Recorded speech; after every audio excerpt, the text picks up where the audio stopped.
All right, thanks for filling out that assignment. Now, here's what I want you to do is let's look at formative assessments. There are two types of formative assessments. There's your formal and your informal formative assessments. So we said that formative assessments are the things that we do all the time. So our formal assessments are things that we might grade. So what we might do is at the end of teaching fractions for 3 days, we give a little quiz. That would be a formal assessment. We can still go back. We can still, do small groups with it. We can still reteach it again. But what we're trying to do is get that data, bring that, probably put that in our grade book in Infinite Campus.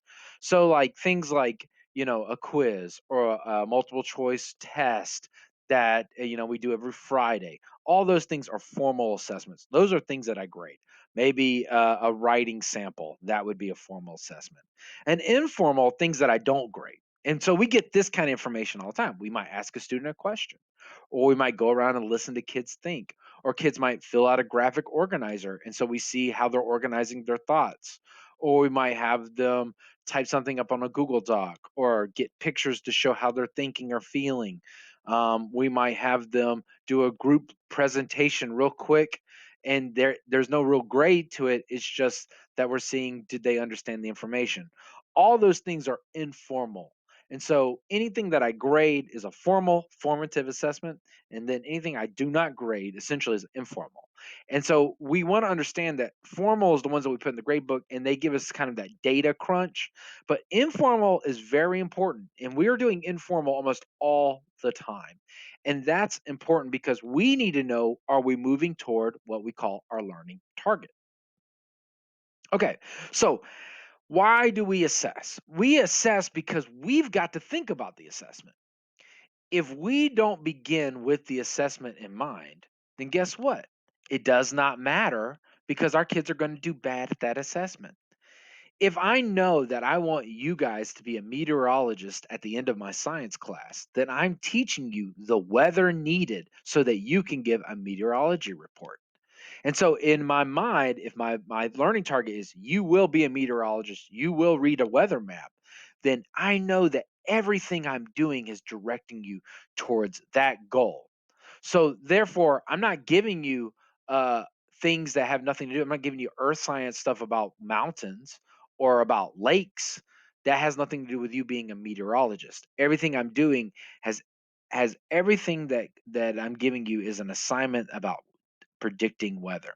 So, beginning with the end in mind, to begin with the end in mind starts with a clear understanding of what's your destination. What is your assessment? What are the things you want your students to do? It means you know what you're going to, where you're going, so that you are better understand where you are now, so that you take the steps that are always in the right direction. And that's from the Seven Habits of Highly Effective People. So this really is kind of given to kind of people in the business world, but it so affects what we do for our students. We're preparing our students. What we want is we want our students on assessments to feel success. And the only way to do that is to gear them up for that, not give them the answers, but to give them the experiences so they can answer. So here I have a a chart that I want you to fill out. I'm going to practice doing this chart now, but then I want you to fill out this chart later. This is my bullseye, okay? So I'm going to put a standard and then I'm going to put some verbs and then we're going to talk about what would be my next steps for my learning target and then what would be my next steps for my assessment.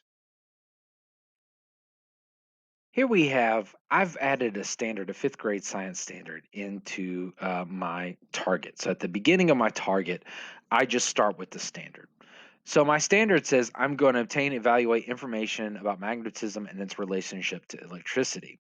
And then my sub element is A, and that means I'm going to construct an argument based on experimental evidence to communicate the differences in function and purpose of an electromagnet and a magnet. So when I think about this standard, okay, now I know there's some key words here, but what I like to do is just think about the verbs. The verbs, I want my students to construct an argument and I want them to communicate. That's what I'm pushing them towards.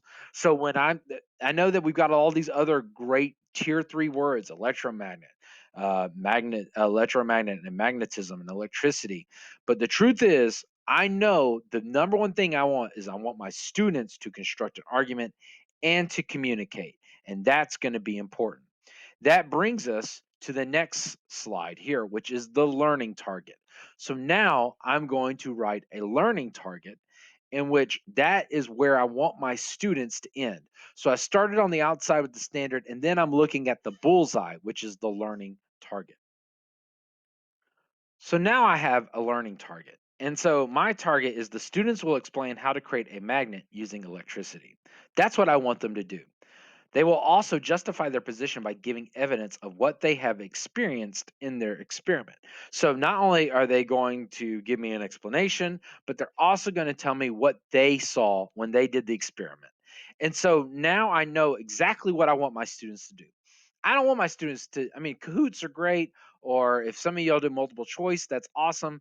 But the truth is, looking at the standard, I just want my students to explain. If my students explain how this phenomena works, then guess what? We have answered the standard. And so as I push for this, I'm going to be telling my kids all the time, can you explain it? If they cannot, then I know they have not passed the learning target. Can they justify their position? If not, then maybe they need to experience again, or maybe they needed the experiment again.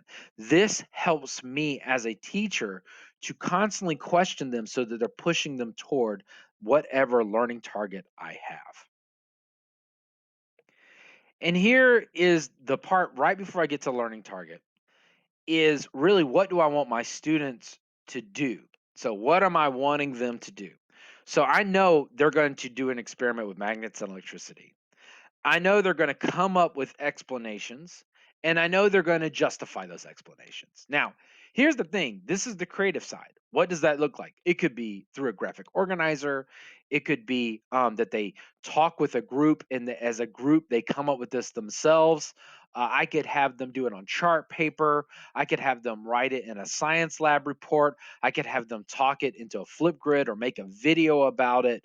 There are so many things that I could have them do that would explain this. But the thing is, I got to make sure I understand is that they're doing the verbs that I've given them, and that's the student work. And so, again, it's not what I teach, it's what the students are doing. See, if you notice that this whole thing, it doesn't say anything about me teaching it. I'm not teaching it. What I'm doing is I'm directing it. And so a good teacher directs her students to the learning target. So that's what we have to understand here is that when we are thinking about what our student work is, it always has to go back to what was the learning target. And so I'm constantly asking my students, okay, students, do you think you can at the end explain why a magnet and electricity were able to create magnetism? Do you think you can explain that? Okay, why not? Well, let's go back and look at this again. And so I am telling you now that is the best way to use assessment so that your kids and your students feel as if they're accomplishing something. You want to give them that learning target in front, and that learning target has to go with the assessment. If the assessment is going to be fill out the definition charts of a multiple choice test, well, guess what? Then all you're doing is going to teach them definitions, which I'm going to tell you right now is not going to work really well for you because normally we have to experience words to define them. So, really, my learning target should be that I'm giving you the experience so that you understand what these words really mean. Not, I want you to define these. I don't want a vocabulary multiple choice test. Okay. So, we have to understand that we are the ones directing where they are going. That's what teaching is more than anything else, is directing our students to where they are going.